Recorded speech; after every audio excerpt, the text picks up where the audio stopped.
Hello, I'm Jason, the Useless Cook, and today is my 100th video.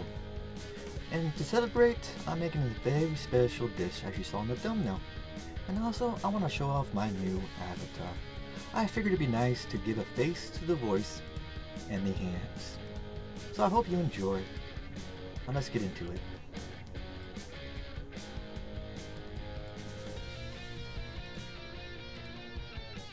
Today I'm going to show you how to make Taiyaki. It's a Japanese pastry that's shaped like a fish. And the first thing you want to do is measure out your sugar. Now we're doing 240 grams of sugar because we're doubling up on this recipe here. And some of my sugar got some moisture in it, so it got them lumped together, which is fine. It's just sugar and water. It will dissolve and be the same thing. It's still sweet. Now this is 450 grams of red beans, a small bag. But the recipe called for half that, so that's what I'm doubling up. Now, you want to see some warm water, not boiling, just warm. You want to dissolve the sugar in it. I'm just turning around to break up that big old clump because it'll take forever to dissolve if I don't do that. And you can see it's coming around nicely. And adding the rest of the sugar. As you see here, the water is nice and clear, not as cloudy as it was anymore. That's why when you know most of the sugar has dissolved into the water. That's what you want. And you see it's coming around nicely. See that water twirl? It's always fun to watch water twirl. Alright. I'm gonna... a little glitch in my video right there, looks like. Alright. That's fun stuff. Little bloopers. Now you want to add the beans to your pressure cooker. And of course the water. That's pretty much all you need is beans, water, and sugar. Super simple, super tasty. Give it a little stir, just make sure, all the beans are well covered and submerged. Like so. Lovely. Now pop in your pressure cooker, put the lid on, set it for 1 hour. And of course your cooker will vary.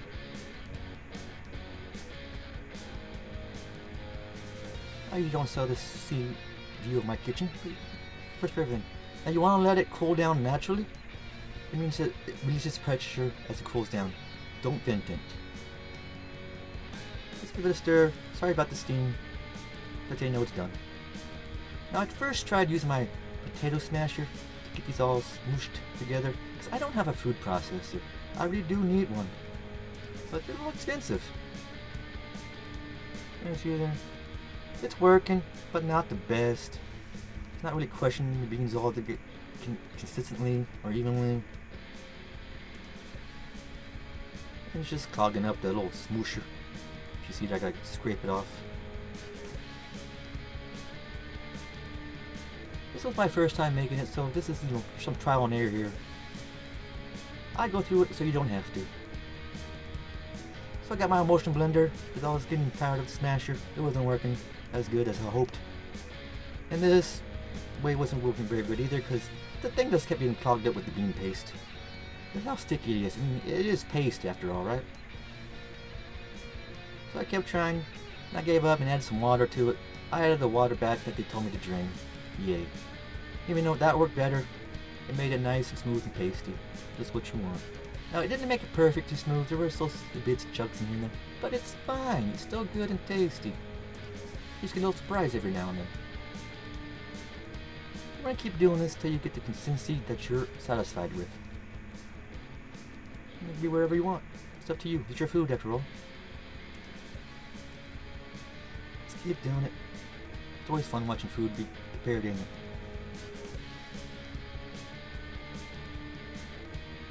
It's coming along nicely. A few more minutes of this. Took me longer than I hoped, but it's working, finally. Blenders aren't really meant to do dry stuff, meant to do moist things like this. And there it is, bean paste. Very tasty bean paste. And what you want to do is put it in a container, let it cool completely, and let it sit overnight and use it the next day. This has all the flavors nice and meld together.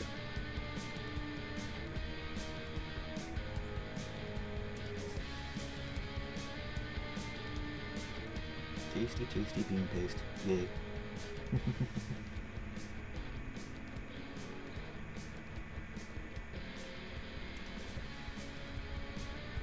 Trying to get as much of it off my blender as I can. Give it a stir again. Some more steam. Now we're gonna make the batter. Now I left my butter out a little too long. It kind of melted. But it'll be fine. It'll still work as good. So you want to cream the butter. I want to add 65 grams of light brown sugar. That's right, light brown sugar. What we're doing here is creaming it with the butter. Now to make this batter, you want to mix all the wet ingredients together first. And yes, sugar is considered a wet ingredient. This is where you get the texture you want. You'll be nice and fluffy and crispy on the outside. That's what you want. So stir it so the sugar is well incorporated with the butter, mostly dissolved. The butter should turn a nice brown color. Now you could also use this butter by itself as on your toast for breakfast in the morning if you want. It's sweet that way too.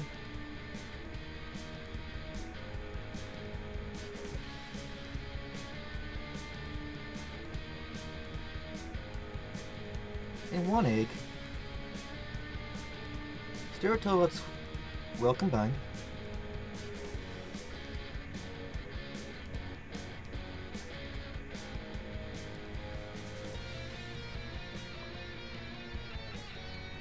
See, getting it nice and fine. Just smooshing it in together, make sure the sugar's fully dissolved. And the second egg. Now I always break my eggs on a flat surface, not a vegetable bowl. That way you don't get egg shards in your egg. And again, stir it till it's well combined. Now I'm going to pause it here for a second because I did make a clip of me adding 122 milligrams of warm milk. But that clip got corrupted and I'm not going to re-record it. So sorry about that. But you want to add 122 grams of warm milk at this stage. Okay, now vanilla extract, just 4 milligrams. Stir till it's well combined. 10 grams of honey. Added a bit too much there. It's alright though. Stir till it's all well combined. 4 grams of light soy sauce. Again, stir till it's well combined. And about 6 grams of baking soda, baking powder. Stir till it's well combined. You see a theme here? Now this step, now the next step when you add the flour, you do not want to add, you don't want to mix too much. See, what you want to do here is just mix it till it's well incorporated, but not fully. Then add the cup, half a cup at a time. So what I'm doing here is shifting it through my little sieve. Break up all the chunks so it's nice and airy. And I'm going to stir it till it's mostly incorporated.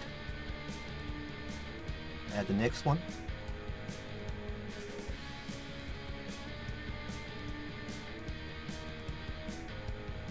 And you can use about a cup and a half of flour, if not 2 cups of flour, depending on the type of flour you get. Of course, you want to do this by weight. You can do 240 grams of flour in total. So again, do this by weight. This was the final half cup of flour added. I can do a half cup at a time. And again, you just want to shift it through, make sure all the chunks are broken up. So it's nice and airy. Stir till it's incorporated, but not perfectly incorporated. So over mixing this batter is a no-go. Like a pancake, don't over mix it. And there it is. Now, grease off your pan. There's some cooking spray, that's all. Now here I'm going to be overfilling the pan to show you what happens if you overfill it.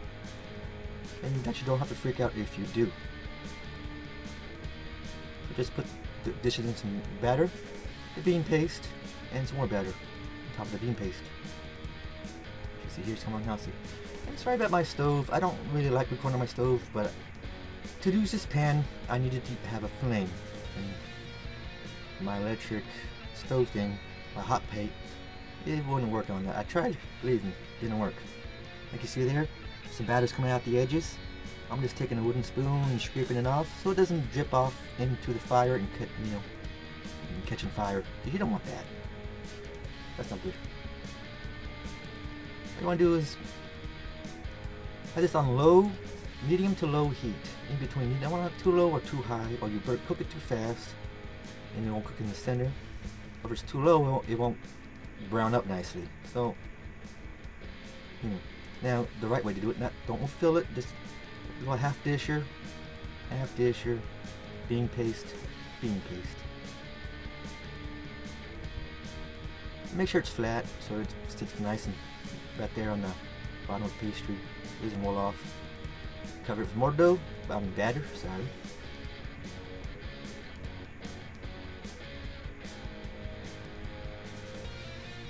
As you see, now this is kind of annoying because it does take a while. You're going to cook 2 fish at a time. It takes a while. Close it. See there, flip it right away because you've already been cooking the other side while you got it prepared. Here it comes again. And flip it again. That's the other side. Look at that. Coming on nicely. And that's done fish.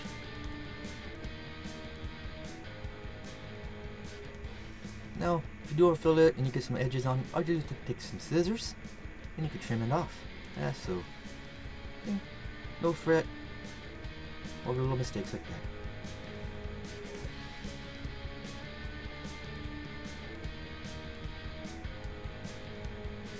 And there you go.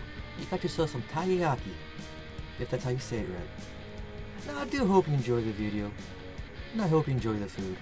Thank you for watching. Have a nice day.